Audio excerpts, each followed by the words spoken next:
So, I am live today to talk about what happened last night because what a just what a day, what an evening. So, last night I got off of Facebook. I had just messaged my friend Saris. I'm releasing our podcast episode in about a week and a half. Well, I guess no, today's Thursday. Wow, time flies. So in a week, and I was messaging her to ask for her updated bios and stuff. And earlier yesterday, I had posted a few anti-fascist posts. I had spoken up against the violence happening in Minnesota. I called out and thanked everybody who has been a whistleblower and trying to sound the alarm of what's been happening in the country for the last 10 years. I was just being me, showing up as I always was or always do. And my Facebook got suspended. So that is the big piece of news is my Facebook is currently gone again. And I'm not quite sure yet whether I'm going to even bother getting it back or not. So that's kind of where I'm at. And, this is the second time that Facebook has suspended me during a major launch. So in 2024, if you don't know this story, I was actively gathering authors for the project Shadow Alchemy. This was in February 2024. And all of a sudden one day my profile was just gone. And it's actually pretty much happening exactly the same way this time. Suddenly I went to log on. Like I said, I had just DM'd my friend Saris about our podcast asking for updated information, logged off, was away from keyboard for a few minutes, came back, my account was gone. It was exactly the same way in 2024. I actually wished a friend a happy birthday on Messenger, stepped away from my computer, came back, and my profile was gone. So, no warnings, no reasons, just that my profile violates community standards. Last time and this time, they asked me to upload a selfie. I did that. Last time, they also asked me to upload an ID or form of identification. I did that. They suspended and completely banned my account anyway, and I had to get a lawyer involved.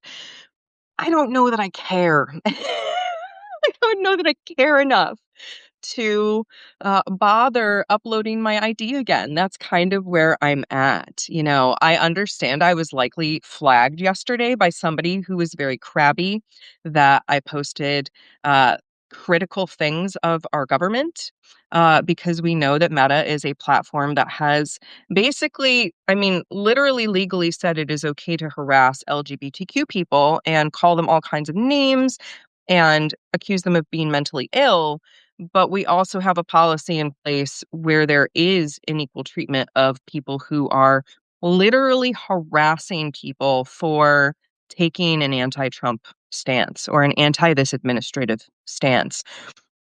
And I can't help but feel the real energetic hypocrisy right now because if you've been following along with me, you probably know my dear friend Dr. Melissa Bird and I have been doing this seasonal shenanigans series, and she's running for Congress. So that's the long story short. She's running for Congress. She's on Facebook. She gets so much hate speech that it literally makes my blood boil. Like, I've had to get off of Facebook before because the comments that she is getting are so disgusting. People saying no one cares what she has to say because she's a woman, calling her a fat pig, calling her just all kinds of absolutely awful names, even in some cases threatening violence because she's mentally deranged and like just madness. And I've reported several of these comments in the past 3, 4 months. None of them have come back as violating community standards. None of them. None of the reports that I have made of people using actually harassing language towards an individual person who is, not currently a public figure, not a government elected official yet, and therefore technically a private citizen, of course, putting themselves out on socials. But when we are critical of violence, we get our accounts banned and suspended. So that's kinda where I'm at. I'm like, I understand I was likely flagged because I chose to stand up against fascism, and honestly, I'm at a point where I don't have any problem with that. If I am going to be banned for speaking truth to power, and that is too rebellious for the algorithm, it's too rebellious for the AI that are doing the moderation, I don't know that I care to fight that. I am feeling a little crabby about the timing because again, I'm in the middle of a launch, the launch of the Rebel Elements community, and we have Imbolg coming up, and I believe we're at 9 days now.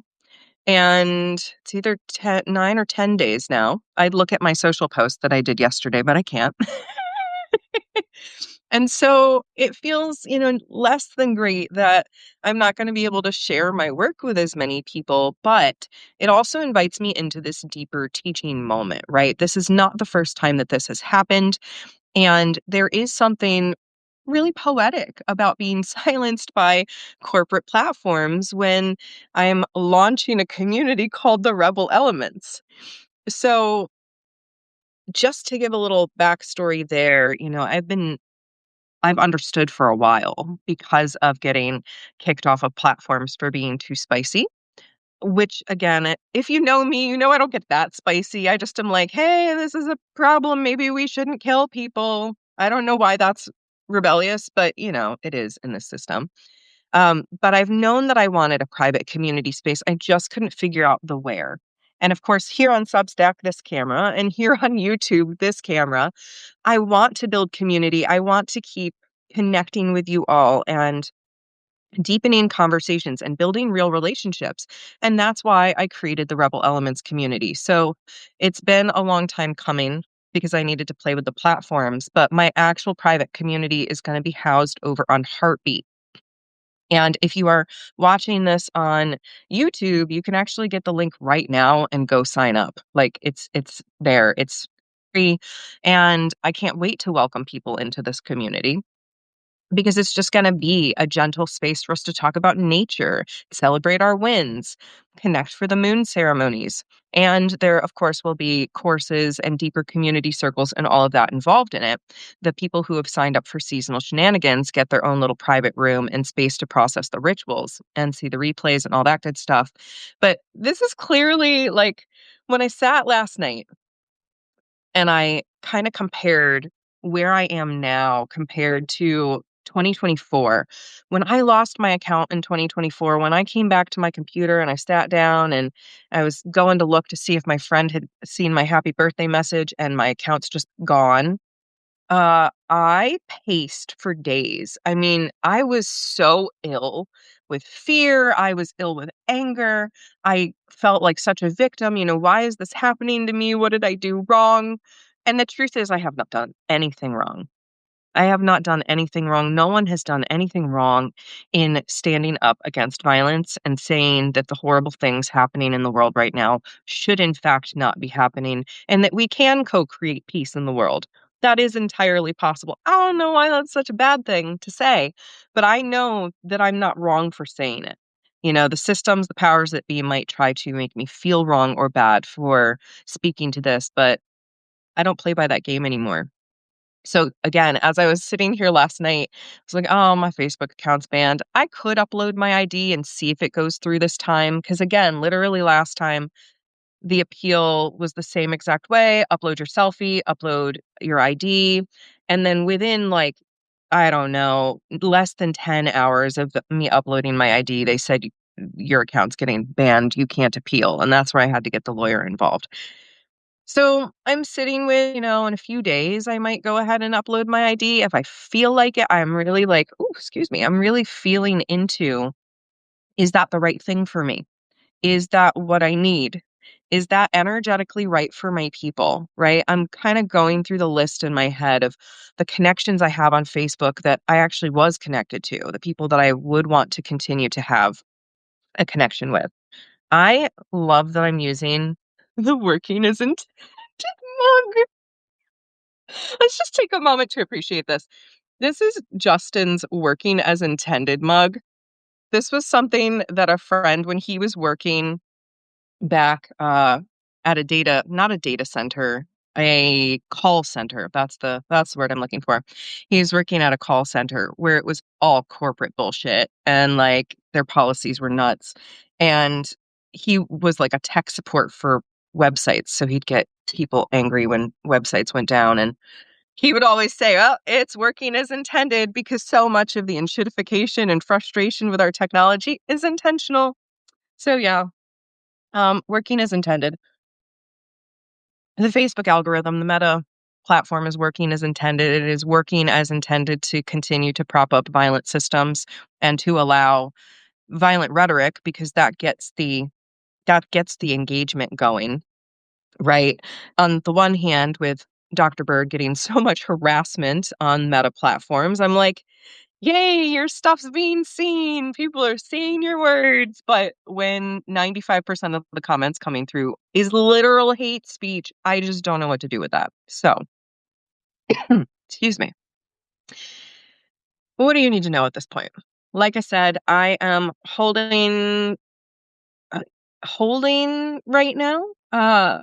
Interestingly enough, yesterday my tarot card was the Temperance card, and I was like, what is this about? I drew it yesterday morning, and the meaning of the card is essentially it's between the Death card and the Devil card and the Major Arcana. And so it's like something old is dying, and there's going to be a temptation, the temptation of the devil. Will you choose to will you choose that? Will you choose the devil or will you choose something else? And I was like, what is this talking about? So as I sit with it right now, I'm like, oh, maybe this has to do with Facebook because the shiny object, the devil, as indicated in the card, often the card has like shiny objects around the figure in the card. And that person or that entity finds themselves imprisoned in the devil card. Yet the prison is a prison of their own mind. The lock is actually open. The person could leave at any point in time, but they have been drawn by the shiny objects and feel themselves stuck. I have felt very stuck on Facebook. I have, not walked on eggshells since I've come back when I got my account back in 2024. But my algorithm has been seriously dinged, and I've felt like I've been shadow banned for a large portion of that time.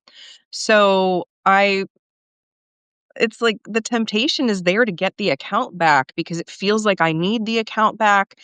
But honestly, at this point, what feels true is that even if I got the account back, it would really only be to contact people and let them know, hey, if you really want to stay connected, come over here. But at the same time, I feel like the people who really want to be connected with me at this stage probably are connected with me, whether on my Substack, my newsletter, my private email newsletter, or my YouTube. So it's like, what is the point in going back? And so as I was doing my card pull this morning, I actually directly asked the question, what do I need to know about the Facebook situation? What's going on here? And I pulled the 10 of Swords. And I'm currently using a mermaid deck. And so this is going to be quite the visceral description here.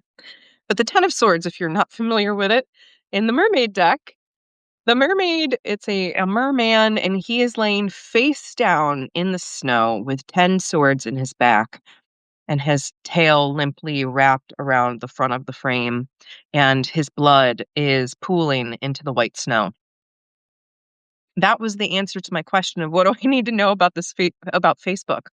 And the meaning is essentially sometimes things are just dead and they do not come back. And in this case, that is actually a divine blessing. And that is the meaning of the card. And so I was really sitting with that and I'm like, there's a lot of acceptance here. Like I don't feel that desperate, oh my God, I've got to be on the platform or else I'm not going to reach the right person.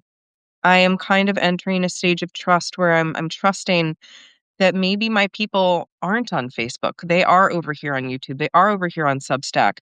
They're already going to my website. They're signing up for my newsletter. They are gathering with me in person and building community in person. There has been, and Holly, if you're still watching it, watching me today, I know you'll be like, yay, at least that. There has been this draw for more in person events. And I feel like this is calling me into that even more deeply. And not to go too down the doomsday spiral, but I think that our local communities are gonna be more important than ever before in this year and the years to come. I think that anchoring in with the people around us and knowing where our resources are and who we can rely on and who we can call on, who we can drive to, right? That is also really important. And if we can't drive, who can drive to us? Who can come check on us, right? Like, this is the time to be thinking about those things. And I know it is completely escaping me right now, but we have seen governments shut down internet to keep information from getting out. So you never know what could happen in the United States coming up. I really hope that nothing extreme like that is ever going to happen, but I notice the patterns and I certainly have concerns. So, all that to say, please connect with me where you want to connect with me. Make sure that you're following, that you are signed up, that I have your email. Like, if you want to make sure that we're staying in touch, please actually engage in some other way other than Meta. Hopefully, I know Meta is gone, and so I'm not going to reach any of those people. I'll make sure that I'm going to ask some friends and some loved ones to post on my behalf on Facebook, basically to say Safriana is gone. Again, if I do or don't come back, I haven't determined that yet. If I'll try to appeal. Do I wanna give Meta my full ID right now? I'm not sure I do. It's like it's just so iffy. I'd love to know your opinion. I'd love to know your thoughts on it because, like I said, I'm not really in a panic mode. I'm just, like, I'm gonna feel it out mode. We're gonna see what happens. But ultimately, this is just a reminder that corporate platforms that are literally siding with fascism in so many cases. Why are we here? What is happening? These aren't safe containers for transformation and justice-oriented work, right? And so I need to find and make the platforms that are. So again, I encourage you to join me where we can actually speak freely about spirituality and the real world systems that need dismantling. I am creating that heartbeat community. It is available if you want to be in it. Just ask. People that are in the seasonal shenanigans series have been sent an email already with the link in it. Yeah. Thanks, Holly. The shiny things concept applies in so many areas. I support no meta. I'll find you anywhere. Thank you. That means a lot. Yeah, it's the shiny object really is this syndrome of wanting to do what everyone else is doing and feeling like you need to do things in a certain way. And this is a side story. I haven't talked super publicly about it because it was back in 2023 and 2024 as all the fallout with Meta was happening. But, I thought I had to use Meta because I had actually hired a coach back at the end of 2023 who I could tell so many stories. It was super predatory. It was really gross when I look back on it. She approached me on Meta, said that I was this amazing being. She wanted to help me shine more. I paid her a lot of money. Then my Facebook account got suspended and I was still in the middle of working with her and I was like, "What do I do?" Can you help train me to work on other platforms? Can we come up with a marketing strategy for me to expand beyond Meta? And she was like, no, you better come back to Meta or, you're basically just forfeiting working with me because I only work with Meta. It was such a gross thing that I still, to this day, am like, this is why the coaching industry, I question at times, um, why I believe we need to talk about ethics in every single domain. All domains, ethics are important. Um, but yeah, like Meta largely just sees people as walking dollar signs, and people that are trying to push Meta often feel the same way. It's more about money. And honestly, I'm really tired of following. This is just Safrian on the soapbox here. I'm really tired of following so many people who aren't willing to put themselves on the line in the name of injustice. I so strongly believe in using every ounce of privilege I have as a white woman Even though I have marginalized status as a queer person, I want to use every ounce of privilege that I do have to speak up against injustice, to speak up about what is being done to Indigenous, Black, brown bodies, to speak up against genocide, against the violence that's happening in our cities right now that is not constitutional in any way, shape, or form, but is literally just 6 people, 7 people in power pulling strings and saying, yep, do whatever you want. Not okay. I will never, ever, ever say any of these things are okay. And I want to surround myself with more people who are willing to put themselves on the line to say, that's not okay. So, yeah, if that means I get banned from Meta and I can't speak on that platform anymore because what I need to speak, the truth, the justice, is not welcomed, then I mean, I'll go build my house somewhere else. I will continue to find my people. I have faith. So, if you are a person with an email list, you're a person with an audience, you're on LinkedIn, you're on Substack, you're on YouTube, you have a way to help support me in my mission, I would love to ask that you let me know that, and perhaps I can share with you some details about the offers that I have coming up, the community, my podcast, etc. I would love to cross promote wherever I can. I am still on LinkedIn. I am on YouTube. I am on Substack. So those are my 3 big platforms at this point in time. I am, of course, on Apple Podcasts, Spotify, Amazon, all that stuff too. So there's still plenty of places to follow me, to chat with me, to help promote me and get my message out there. I would love your assistance if you have it available to give. And otherwise, those of you still on Facebook, I might ask you to share with friends here soon if I choose not to come back. But I am still weighing all of that. Like I said, if I do choose to come back, it's probably just going to be to tell people to come follow me elsewhere. And then I would probably literally completely shut down my account. But I have to weigh if that's worth it. And I don't really know that it is. So they can suspend my account, but they cannot suspend the movement I am trying to co-create with others. This work is bigger than any other platform. I hope to see you in the Rebel Elements and otherwise to continue to be with you here on Substack, YouTube, LinkedIn, etc. So that's all for now. That's the update. If you can't find me on Facebook, that is why. And otherwise, I hope that you are doing well. I hope that you will use whatever power you have to do what you can in the world. You don't have to be a banner carrying person like me that speaks up vocally online, right? You don't have to do that. But can you donate? Can you volunteer? Can you go protest? Can you paint signs? Can you make something for protesters, right? There's so many ways to be involved in justice. And it's not a one size fits all. There's no one size fits all in anything. So, all right, my friends. I love you all so much. I see you. I believe in you. I believe in myself. I don't have this panic and fear that I did back in 2024. So I feel really good about that. And yeah, I have faith. I will figure it all out. All right. Well, we'll say goodbye to YouTube and LinkedIn first. Bye. And now we'll say goodbye on Substack. Bye. I love y'all. Thank you so much for being here with me. And this, of course, is my favorite platform here on Substack. That's the real secret. That's not so secret anymore. Okay. Bye until next time.